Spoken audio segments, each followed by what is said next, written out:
Your memory for the rest of your life. That's what the families of the Navy personnel are dealing with today. They need your prayers, they need your comfort, and that's why this morning I asked for your assistance in helping us deal with this case. We're going to get there.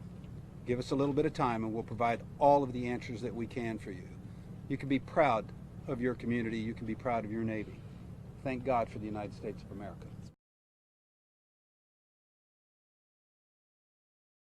Thank you. All life matters. Thank God for the United States of America. Thank you. All life matters. Thank God for the United States of America. Thank you. All life matters.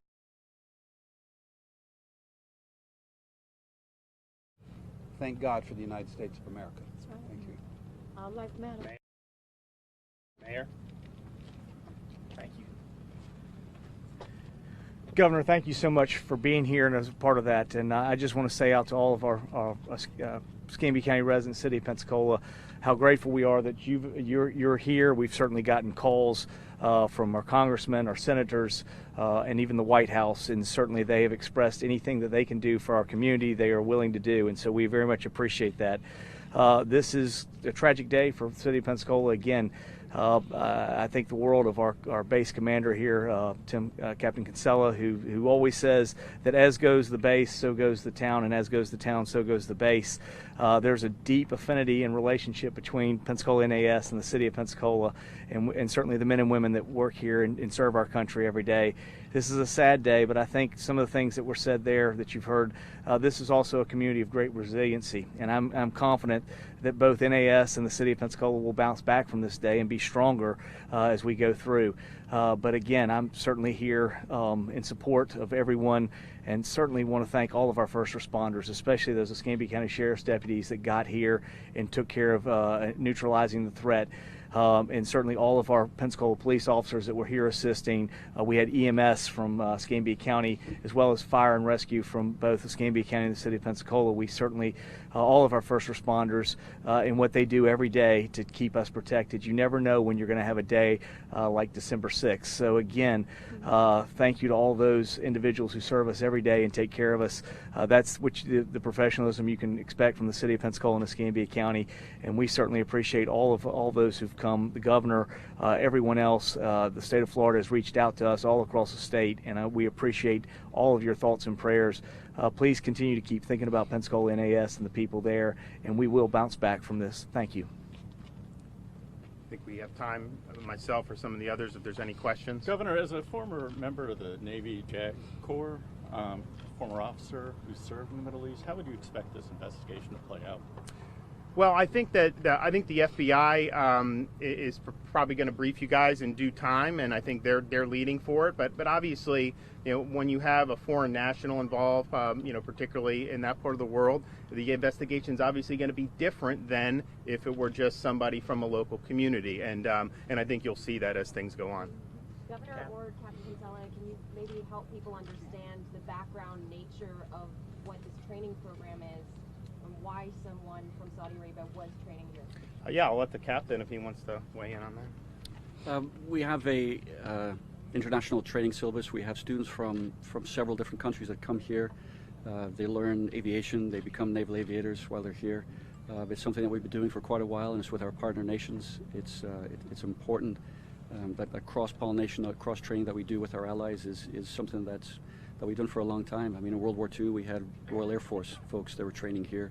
There's always been international students training here because it's a good place to train and it's a good quality training.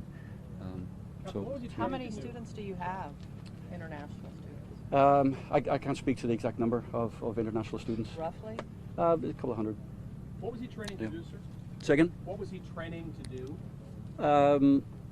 He was just in the aviation pipeline, so we'll just say he was training in aviation. And at the time of the shooting, the suspect was a member of the Saudi Arabian Air Force? I don't want to get into that.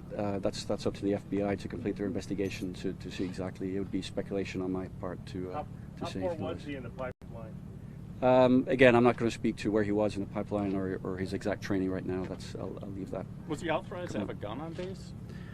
Weapons are not authorized on base. You can't bring a weapon on base. unless you're Can you talk a bit about security the forces. security measures? I think that is one of the biggest questions. What types of measures are in place to keep something like this from happening? Yeah, that's something that's difficult for me to speak here because our security measures, well, we keep them to ourselves for a reason. If I talk to you about our security measures, but I will say that we practice to this. This is part of our training. Our Master at Arms and our civilian DoD, along with Escambia County and Sheriff's Department and with Pensacola Police Department, we train to active shooter scenarios regularly. We just did one recently. So this is, we never expect it, but we train for it, and we remain ever vigilant for it. Do you expect there's going to be more changes to Again, I'm not going to speculate. Sure. How are you confident that he was acting alone? I'm not going to speculate on the particulars of the investigation or exactly what happened. Captain, can you talk about this was an act of... Yeah, thank you very much. I appreciate it. Thank you, everybody. Sheriff Morgan, I wanted to talk about the heroism of your deputies, how, their training prepared them and the quality of their character. They rushed in when a lot of people would not do so and risked their lives for that. I thought you'd like a chance to talk about them. I appreciate that. We've been to the hospital, of course, to see the officers and their families. And to kind of reinforce what Captain Kinsella just said, we do active shooter training. It's both on-site training and also computer simulations that we train with the DoD police and the Master at Arms program in the Navy. And so this was an actual example of where all that training comes into being. How do we react to this, and how do we coordinate and communicate with each other? And so, unfortunately, that training was put to the test today. I'll tell you, it's hard to speak to that without tearing up. I could not be prouder of the men and women of the Escambia County Sheriff's Office. They ran to the fight, not from the fight. And even though they knew there was an active shooter, and again, the chances of putting your life in danger are great, guess where they went? They went inside. So let me tell you, the best of our community was on scene today, and that's why it turned out the way it did. Sheriff, as time has gone on, you've learned more about what happened. Can you walk us through what happened today, please? Well, just very briefly, we have a precinct not too far off the base. Thank God the call came in. We had officers that were available. It was about a 3 to 5 minute response. The call came in at 10 minutes to 7 this morning. I won't get into a lot of specifics on that because of the FBI investigation. And let me explain why we don't do that, folks. There's a whole lot of witnesses out there that are listening to these programs, that are on social media texting each other. The worst thing in law enforcement that can happen to you is for me to get a second, third, and fourth-hand story from an eyewitness, from someone who was there, who has a clear understanding of what occurred this morning, but now they're reading all the texts that they've sent people and people have sent back to them and what they see on the television tonight. And so that memory, which is very distinct right now, becomes clouded. And now we've begun to tell a blended story. It wasn't really what I observed, it's what you observed and I observed, and now we've shared it with 10 other people. So we want to be very careful with that.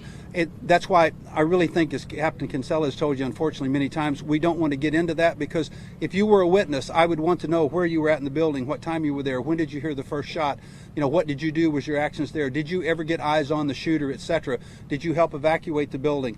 Those are things that are critical for developing timelines, even to the point of angles of trajectory where students are running from. I appreciate that. I was just wondering if there's been some facts that have already been established that we The facts have been established that we have, unfortunately, now 4 dead, 8 injured.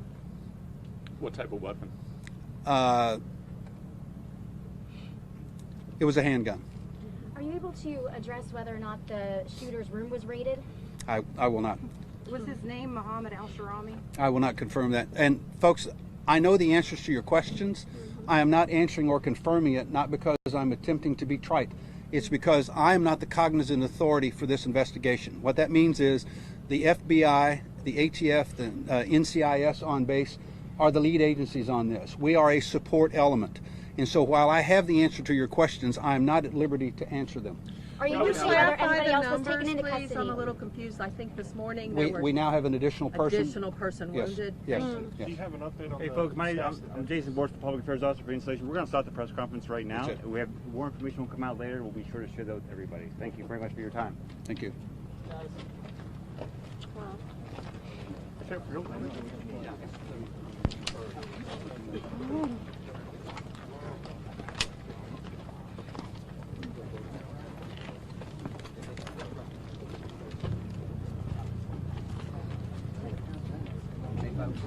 Hey, how are you? At FBI Jackson. at FBI Jacksonville on Twitter. Follow them, and we'll be giving you some updates on when we'll be pushing stuff out, and when any other events will be popping out. At FBI Jacksonville on Twitter.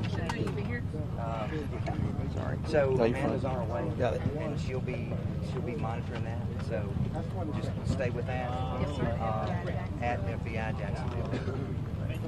All right. Thank you.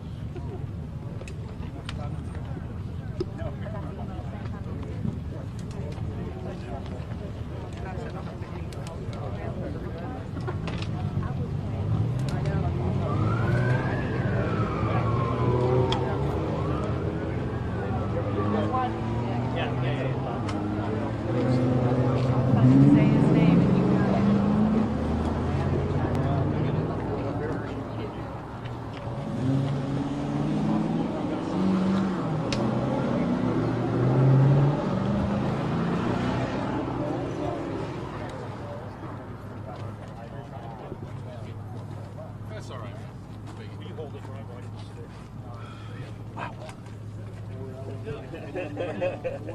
Oh, this That's fine. this is not comfortable. No, I can see. I was looking at it. And it's like back it's light.